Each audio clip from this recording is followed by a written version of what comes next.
Bom dia ou boa noite. Vamos hoje falar sobre as reações de adição dos alcenos. Vamos ver algumas questões que estão relacionadas com a química orgânica e vamos começar por dizer que nos alcenos, o grupo funcional, não é? E a dupla ligação, que aqui podem observar que vai estar entre os dois átomos de carbono. Então, neste caso, a ligação π, não é? É que vai ser tida como a função química que vai determinar as propriedades dos alcenos ou alquenos, como queiram chamar. Neste caso, os eletrófilos ou reagentes eletrofílicos são atraídos para os elétrons π ou pelos elétrons π, formando-se nesse caso carbocations como intermediários. E o nucleófilo, ou reagente nucleofílico, vai adicionar-se ao carbocatião. O resultado será uma reação de adição. Esta adição vai realizar-se nos carbonos que vão fazer parte ou vão estar ligados à dupla ligação. E aqui temos então algumas representações mais comuns das reações dos alcenos no que respeita a as reações de adição. Neste primeiro caso temos a adição de um agente simétrico, como estão a ver aqui, no caso, pode ser uma molécula de halogênio, e onde as ligações estão a ser verificadas, não é? Nos dois carbonos que fazem parte da dupla ligação. E no segundo caso, um agente assimétrico, a mesma coisa. Assim sendo, vamos então ver que o cloro-bromo, não é? E raras vezes o iodo vão ser adicionados à dupla ligação e vão dar lugar a produtos vicinais, ou seja, carbonos que vão estar seguidos, não é? Como se fossem vizinhos. E a adição será anti, não é? Que será uma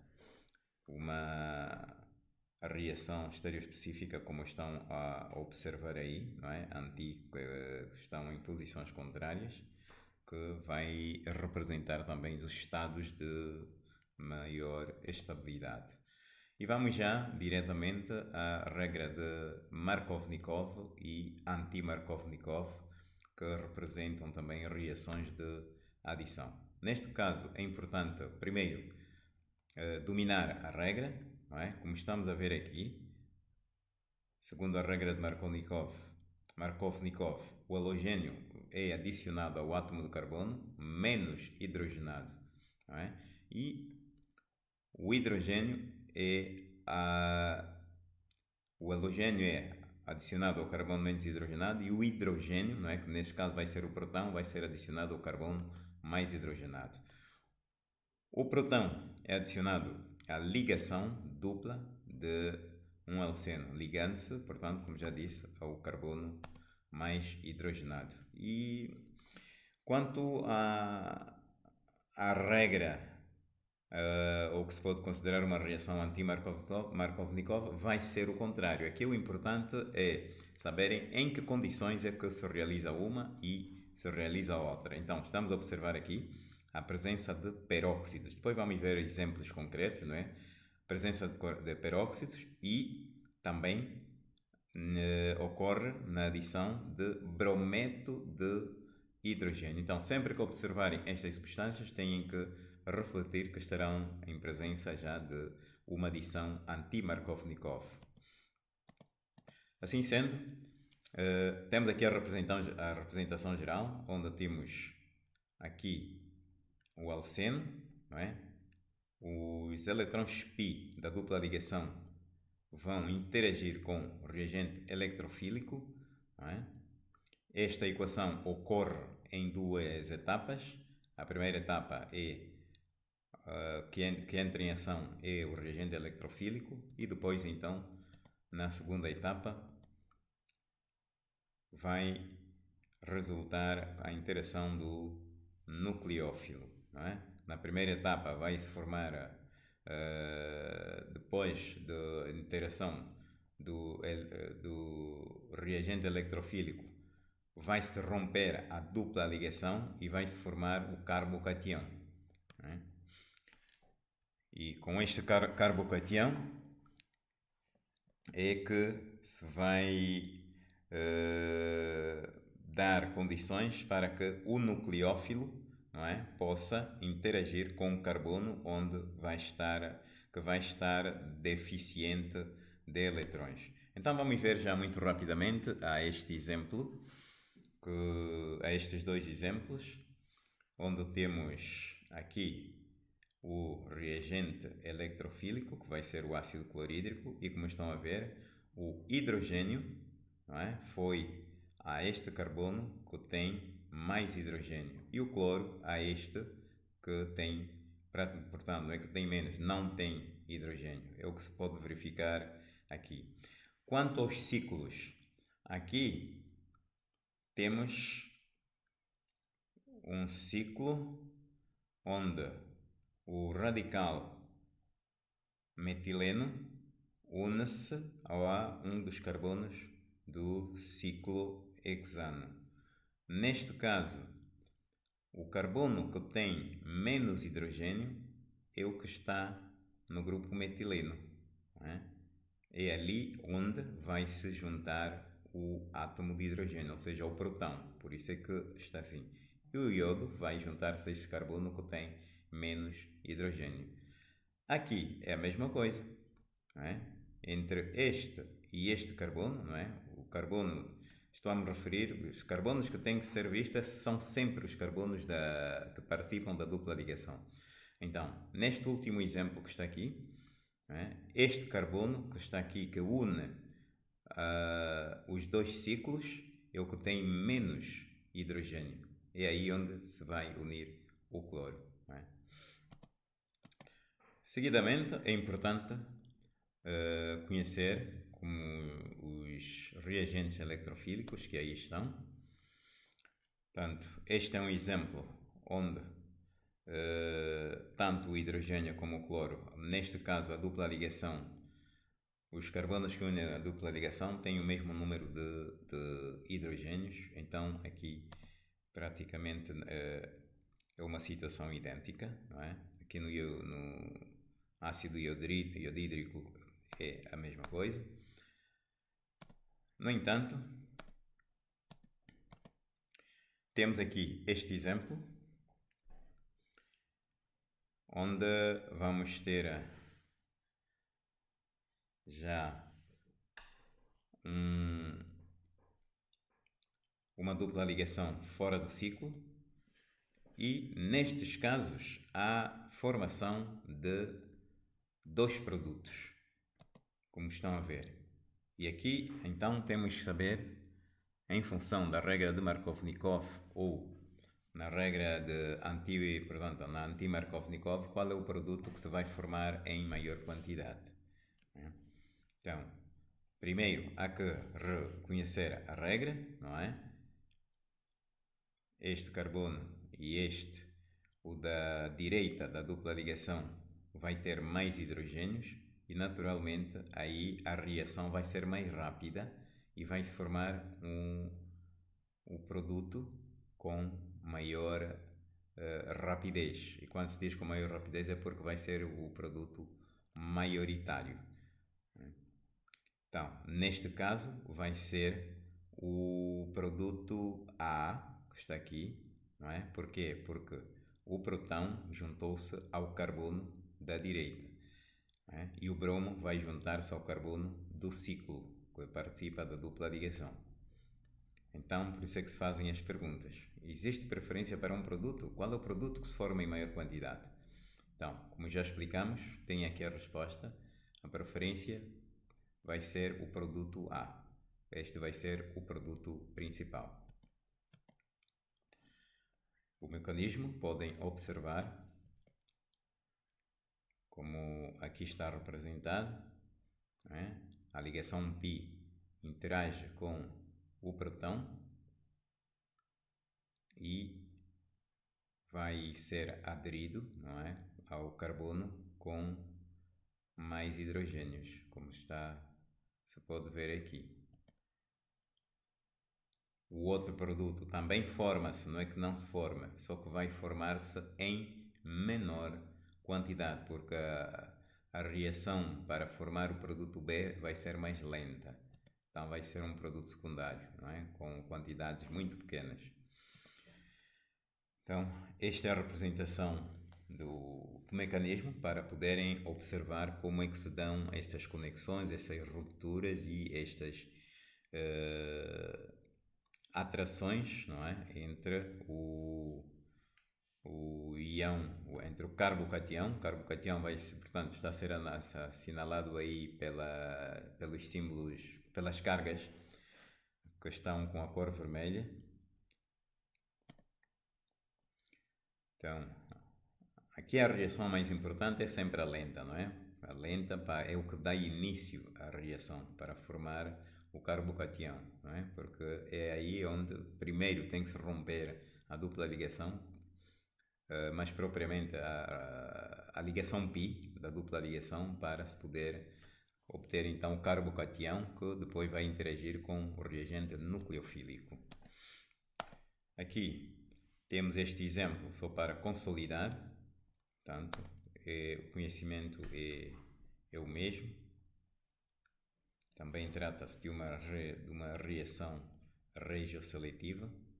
Regioseletiva porque há que ter em conta o carbono, não é? Qual é o carbono onde se vai adicionar a parte do próton ou o nucleófilo neste caso. Então, já sabemos que a regra de Markovnikov prioriza o próton de um ácido adicionar-se ao carbono da dupla ligação que tenha maior número de hidrogênios. E temos aqui mais um exemplo, que é o da água. Neste caso é importante saber que o alceno, neste caso o but1N, com água a reação não ocorre. Precisa-se de condições, que são as que estão aqui a ser apresentadas, não é? Ácido clorídrico, pequenas quantidades de ácido clorídrico para iniciar a reação. Também trata-se de uma reação onde se cumpre a regra de Markovnikov, como podem observar aí na diferença de cores. Vem o próton hidrogênio ligado ao carbono com mais átomos de hidrogênio e o grupo hidroxilo ao carbono com menos átomos de hidrogênio. Portanto, este é o mecanismo onde se pode ver a primeira etapa, não é?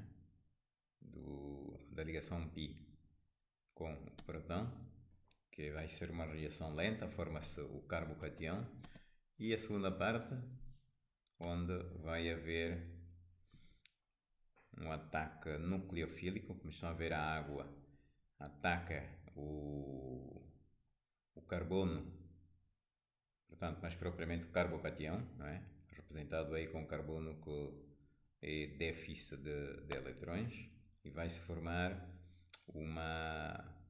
um complexo intermédio que vai denominar-se um álcool protonado, porque estão a ver aí o próton, que depois na fase ou etapa seguinte vai se retirar este próton, que aí está, vai se romper a ligação do próton com o oxigênio para obter-se então o composto final, como podem observar. E a reação vai resultar num éter, né? Que neste caso, é importante saber, quando um alceno junta-se a um álcool, forma-se um éter, né? Que Aqui é o terbutil-éter por serem estas as substâncias que foram usadas, mas não quer dizer que será sempre o terbutil-éter.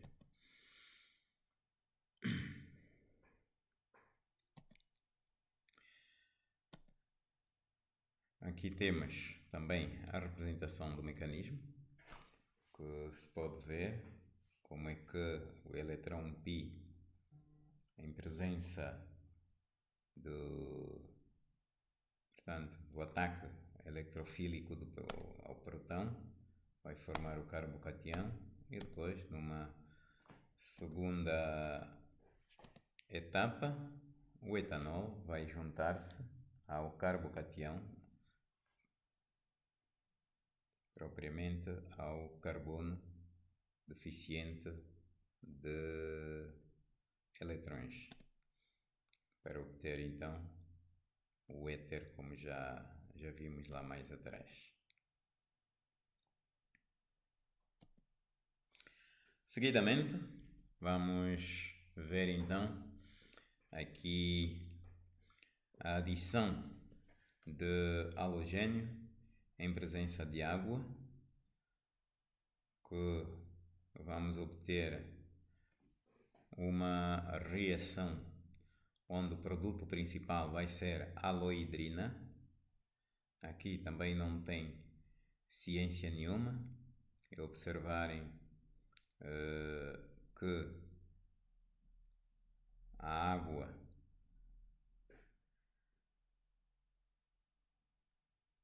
vai facilitar também, vai contribuir para a ruptura das ligações dos átomos de bromo que formam a molécula, não é? E um dos átomos de bromo liga-se ao carbono mais hidrogenado e o grupo OH vai ligar-se ao outro, como estão aí a observar. Tanto num exemplo como no outro, o que ocorre é uma situação análoga. Aqui temos algumas reações, um resumo das reações de adição que podem ocorrer nos alcenos. Naturalmente nós não vimos todas, porque o vídeo seria muito pesado, mas podem investigar sobre tipo de reações, não é? Que são hidratação, hidrogenação, hidroxilação, clivagem oxidativa, epoxidação, e vai resultar nos produtos que se podem ver aqui do lado direito, quando são adicionados estes elementos que aqui estão a aparecer em baixo. Então vamos falar também um pouco da hidrogenação. Já sabem que os catalisadores comuns são platino, paládio ou níquel. Geralmente são metais finos, não é? Heterogêneos, que se podem observar aqui nesse esquema. Depois temos a reação anti-Markovnikov, que já está relacionado com a hidroboração. Como eu disse antes, há que ter em conta sempre as condições de ocorrência das reações. Então, aqui, a obtenção do 3-metil-butanol ou 2-metilciclobutanol por hidratação do 2-metil-but2-eno ou 1-metil-ciclohexeno não pode ser obtida pelos métodos acima descritos. Não é? Assim sendo, tanto descritos ou pelo processo de oximercuriação, desmercuriação. Assim sendo, já podemos falar diretamente as regras de anti-Markovnikov, que também é chamada por regra de Karash-Mayo, é? Que são o inverso E as condições que eu chamo a atenção é prestarem atenção sempre nessas condições do meio. Esta substância que está com tinta preta, não é? É o peróxido, não é? A presença de peróxidos, que é, e depois temos aí o HBr, não é? Que é a hidroboração.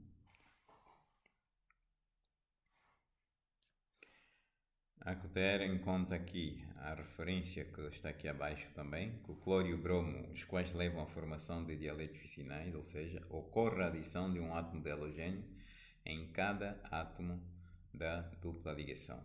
Então, trouxe-vos aqui alguns exemplos para observarem como é que ocorre esta reação, esta regra anti-Markovnikov. Vejam as condições do meio, não é, em que ocorre, para que não haja dúvidas quanto à presença de um composto onde está, portanto, um hidreto de boro, e temos aí também o peróxido de hidrogênio.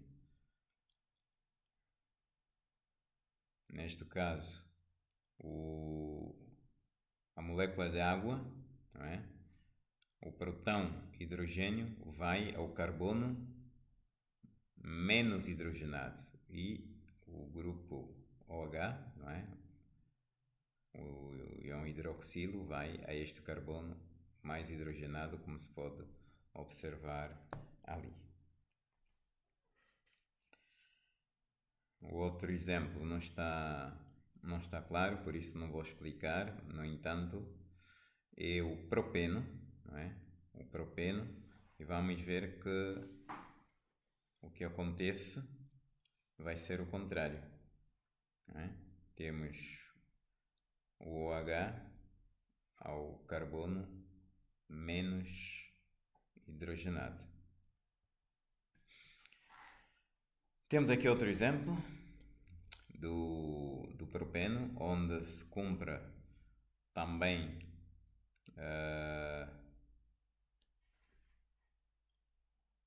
o que falamos já atrás,